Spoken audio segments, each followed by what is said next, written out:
La Inmaculada Concepción. Rodrigo de Castro. Álbum de familia. A mediados de 1998 investigadores policiales chilenos obtuvieron una orden judicial para seguir secretamente los movimientos de Yamal Edgardo Batich Villarroel. La orden amplia de investigar, emanada de 4 juzgados del crimen de San Miguel, permitía la interceptación y escucha de varios de sus teléfonos y celulares, así como el seguimiento físico de sus movimientos. Por lo general, Batich, primo y representante en Chile de los intereses de Monser Alcázar, uno de los traficantes de armas y drogas más poderosos del mundo, pasaba el día encerrado en su departamento de la calle Los Leones número 666 de Santiago de Chile. Solía salir a eso de las 11 de la noche para dirigirse acompañado por sus inseparables guardaespaldas a algún restaurante o centro nocturno santiaguino, donde permanecía hasta avanzadas horas de la madrugada con amigos y amigas. Una de esas noches los carabineros encargados de vigilarlo se encontraban en un automóvil marca Toyota, semicubiertos detrás de las crecidas ramas de un árbol, estacionado en las vecindades del edificio de Los Leones 666. Estaban a la espera de una de las habituales salidas nocturnas de Batich. A eso de las 23:15 horas vieron asomarse del garaje del edificio el Rolls Royce rojo italiano del chileno de origen sirio.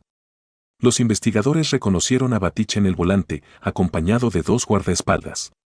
Dejaron que el automóvil se alejara para luego seguirlo a una distancia prudente.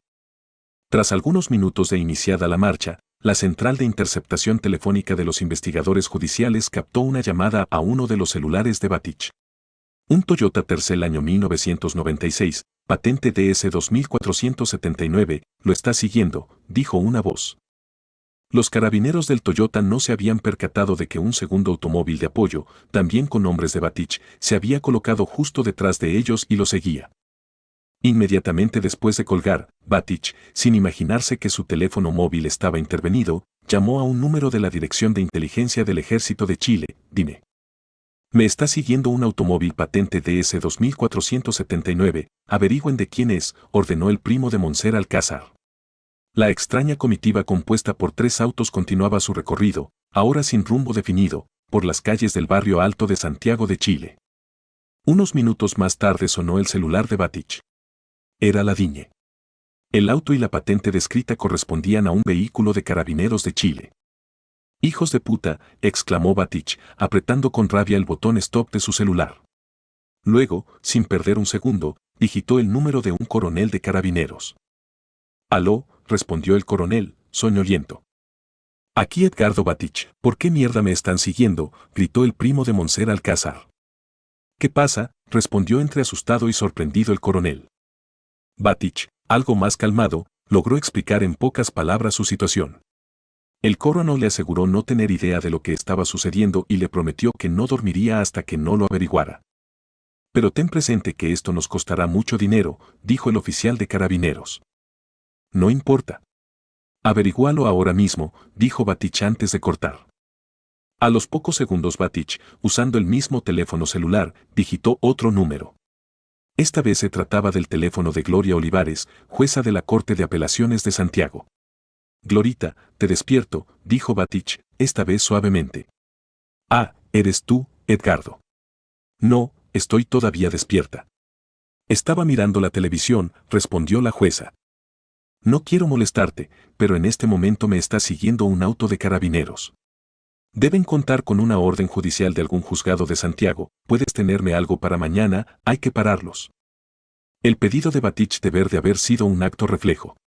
Pararlos no podía sino entenderse como una vieja y epidérmica reacción de días mejores, cuando los enojos, las crispaciones y las órdenes que salían de su boca tenían otras consecuencias. Entre aquel reclamo formulado a los gritos arriba de un Rolls Royce rojo que andaba por una oscura calle de Santiago y los tiempos de protección, transcurre mucho más que la gloria y el ocaso de Batich. Su ascenso y pendiente puede ayudar a comprender algunos hechos ocurridos 2 décadas atrás, así como ciertos rasgos del régimen militar que se diluían u ocultaban detrás del estentóreo carácter confesional de algunas de sus espadas más feroces. La telaraña solo pudo tejerse a partir del 11 de septiembre de 1973. Y para seguir su rastro hay que volver atrás, a esas horas cruciales. Eran esas, las últimas horas de Salvador Allende. El presidente intentaba comunicarse telefónicamente con el comandante en jefe del ejército desde La Moneda. Los teléfonos del Ministerio de Defensa no respondían. Desde Valparaíso llegaban informaciones inequívocas: la Armada se había alzado contra su gobierno. Todo hacía suponer que el Ejército y la Fuerza Aérea también formaban parte de la conjura. En las oficinas de Allende nadie sabía exactamente lo que estaba sucediendo, lo que se debía hacer, ni en quién aún se podía confiar. Allende, mientras insistía con el teléfono, expresó repetidas veces su preocupación por el destino de Augusto Pinochet, el general que 3 semanas antes había nombrado comandante en jefe del ejército. Temía por su integridad física y se preguntaba dónde lo podían tener prisionero. La noche anterior había hablado 1 hora con él, la lealtad de Pinochet estaba fuera de discusión. Pero Pinochet ya había cambiado de disfraces. No era la primera transformación de aquel hijo de una modesta familia de Valparaíso. Augusto Pinochet Ugarte nació el 25 de noviembre de 1915. Fue el primogénito entre 6 hermanos. Su padre era funcionario de aduanas de ese puerto chileno. De él debió escuchar en alguna sobremesa historias de fronteras transgredidas, de mercancías entradas furtivamente y contrabandistas que podían esconderse detrás de un nombre respetable. Augusto pasó los primeros años de escuela como interno en el Seminario San Rafael de Valparaíso, desde donde fue expulsado por mala conducta. Sus padres, si bien pertenecían a la modesta clase media, hicieron un esfuerzo y lo enviaron a estudiar a los Padres Franceses, un colegio reservado a los hijos de las familias adineradas de Valparaíso y Viña del Mar. Para Pinochet no debe haber sido fácil adaptarse a ese ambiente nuevo y hostil. Rápidamente se hizo conocido por su bajísimo rendimiento escolar, su tosquedad y su pésimo genio. Sus respingados compañeros lo apodaron el burro Pinochet, a causa de sus malas calificaciones y porque su risa recordaba el rebuznar de un asno. Desde entonces, quizá para marcar aún más el contraste, cultivó una manera de hablar campesina, deliberadamente vulgar. Otro antifaz. 2 veces fue obligado a repetir el año. Semejantes dificultades en el colegio frustraron las expectativas de la familia, esperanzada en que el hijo mayor lograse, mediante los estudios, ascender en la escala social y no repetir el destino paterno. Lo enviaron a la escuela militar. El año que Pinochet entró a la Escuela de Oficiales del Ejército en Santiago, los militares estaban tan desprestigiados en Chile que no se atrevían a salir con sus uniformes a la calle por miedo a ser linchados. A los cadetes se les ordenaba vestirse de civil para las salidas dominicales. El país se había liberado recién de una férrea dictadura. Carlos Ibáñez del Campo, general del ejército y presidente de la República desde 1926, había sido derrocado en 1931 por un levantamiento popular seguido de un periodo de anarquía política y social. Hasta poco antes del golpe de 1973, los militares chilenos vivieron marginados de los círculos del poder. Fue tal el rechazo del país hacia la clase militar que ésta se vio obligada a crear su propio gueto social. Pinochet terminó en el arma de infantería. Algunos de sus subalternos recuerdan 6 que no era peor ni mejor que cualquier otro oficial. Nunca estuvo entre los primeros de su curso, ni tampoco entre los últimos. Era simplemente uno del montón. Pasar inadvertido, esa fue su receta para escalar rangos en el ejército. Sin embargo, no se atuvo a la regla de contraer matrimonio con la hija de un militar. En 1940 conoció a Lucía Iriart, hija de un influyente político progresista. A finales de los años 30, el Partido Radical, representando los intereses de la clase media, había llegado al gobierno con la ayuda del Partido Socialista y del Partido Comunista. Osvaldo Guido Iriart, padre de Lucía, había jugado un importante papel político en los años que se sucedieron a la caída de Ibáñez del Campo. Abogado y masón, formó parte en 1931 de una junta civilista, cuyo principal objetivo fue asegurarse de que los militares nunca más participasen en la vida política en Chile. Más tarde, Iriart fue ministro del Interior del presidente Juan Antonio Ríos, senador de la República y fiscal de Corfo, el ente creado por el gobierno radical con el propósito de establecer en Chile un fuerte sector económico bajo control estatal. Como en una novela social del siglo XIX, no es difícil intuir la trama que se estaba urdiendo alrededor de la vida de Augusto Pinochet. Un joven oficial sin futuro conoce a la hija de un dirigente político de la nueva clase emergente. Naturalmente los suegros se oponen. La joven aprieta los dientes, cierra los ojos y, dejando atrás los sueños de un brillante porvenir, se zambulle en la tediosa y previsible vida de un oscuro militar. Durante décadas el fantasma de la familia Iriart habría pesado fuertemente sobre los hombros de Augusto Pinochet. Según su biógrafo oficial, después de su protectora madre Avelina, Lucía Iriart sería la persona que más influencia ha ejercido sobre su vida. A fines de los años 50 la pareja ya tenía 5 hijos: Lucía, Augusto, Verónica, Marco Antonio y Jacqueline. Los años habían transcurrido para la familia Pinochet sin mayores sobresaltos, salvo por las dificultades económicas, los continuos cambios de destino y residencia, y la angustiosa incertidumbre anual que pesaba sobre ellos cuando en octubre la institución anunciaba las promociones y llamadas a retiro. Augusto, el mayor de sus hijos, no escuchó en la casa cuentos de contrabandistas, como le sucedió al padre con su abuelo, sino verdaderas apologías de la vida militar. En 1970 ya era oficial del ejército. Es difícil determinar si Pinochet se comprometió alguna vez durante su carrera militar con alguna tendencia política. Tal vez las profesó todas y ninguna. A finales de los años 60, por ejemplo, demostró simpatías por el gobierno demócrata cristiano de Eduardo Frei Montalva. Debido a la cercanía del general con su gobierno, el presidente Frei lo nombró intendente de la provincia de Tarapacá, un cargo político de extrema confianza. Marco Antonio, el otro varón, también se sintió arrastrado por esa corriente afectiva y estudió en la Escuela de Aviación de la Fuerza Aérea. Los hijos fueron testigos privilegiados de la ascensión paterna. El mismo año que Augusto Jr. empezaba a vestir uniforme, el presidente Frei Montalva designaba a Carlos Prats comandante en jefe del ejército. Su predecesor, René Schneider, había sido asesinado por un grupo paramilitar de ultraderecha que buscaba impedir la llegada de Allende al poder luego de ser elegido en las urnas. En 1971, a pedido de Prats, Pinochet fue transferido a Santiago como general de división. Un año más tarde, promovido a jefe del Estado Mayor. Cuando, en octubre de 1972, Prats fue nombrado por Allende ministro del Interior durante las huelgas que paralizaron el país, Pinochet quedó como comandante en jefe adjunto del ejército. Desde su llegada a Santiago, Pinochet y su esposa, Lucía, frecuentaron asiduamente los salones de los ministros y dirigentes de la Unidad Popular, la coalición de partidos de izquierda que apoyaba a Allende. Cuando Fidel Castro viajó a Chile, a mediados de 1971, Pinochet lo atendió en calidad de general de la división de la Plaza de Santiago.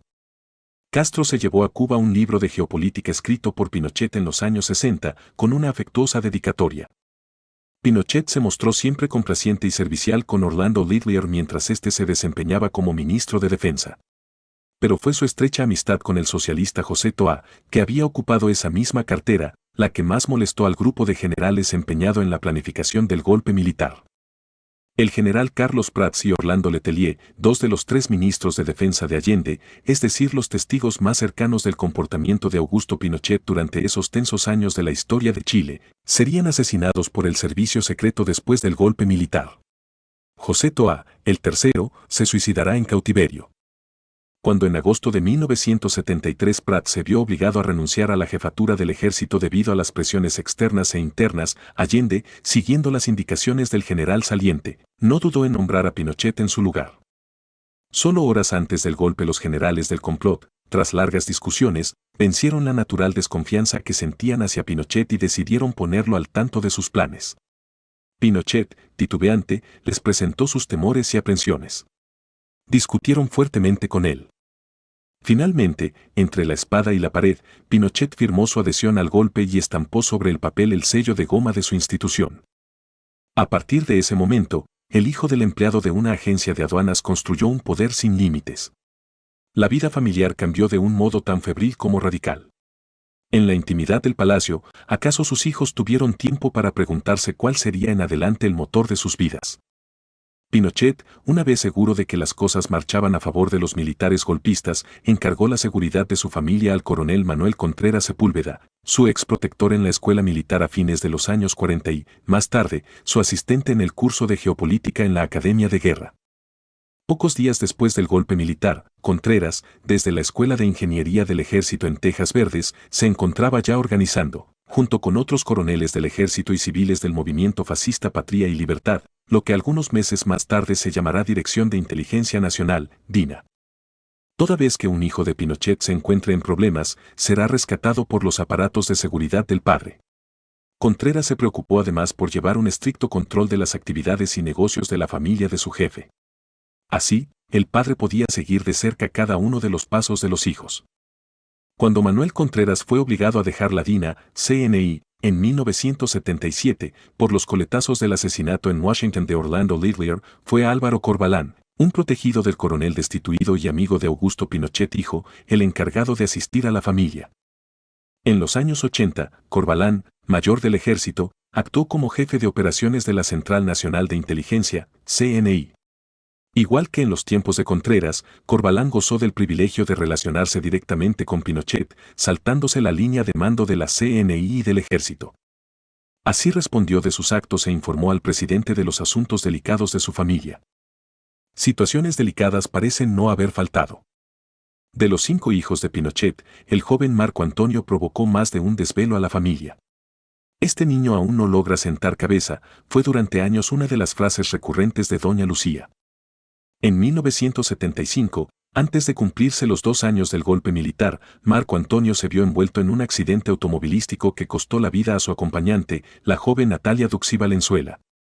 Aunque los padres de Natalia habían quedado en ir a recogerla a una fiesta, Marco Antonio insistió en acompañarla personalmente a su casa. El choque tuvo lugar en una de las arterias principales de Barrio Alto de Santiago. Llovía a raudales. Pocos vieron qué estaba ocurriendo. Agentes de la DINA acudieron rápidamente a la escena. En pocos minutos se llevaron al joven Pinochet, levemente herido, y al auto accidentado. Horas más tarde, en la madrugada, los desesperados padres de Natalia encontraron su cadáver sumergido en una alcantarilla. La joven había sido arrojada fuera del auto en el accidente y abandonada. Desde adolescente Marco Antonio mostró un temperamento retraído. Los que lo conocían de cerca atribuían a su timidez la actitud que otros percibían como arrogancia. En los últimos años 70 frecuentó la agitada vida de los hijos de la buena sociedad de Viña del Mar, la ciudad balneario cercana al puerto de Valparaíso, donde estudiaba economía y negocios en la Universidad Católica. Como su padre, no mostró entusiasmo por los libros. A diferencia de él, tomó distancia de los rituales castrenses y se inclinó por las correrías nocturnas con sus incondicionales amigos. Solían verse en César, la discoteca de Playa Amarilla de Concón. Su primo hermano, Arturo Pinochet, era concesionario del local. El clima festivo no tenía límites de tiempo ni forma. El estilo que Marco Antonio imprimió a su vida quedó patentado en varios incidentes.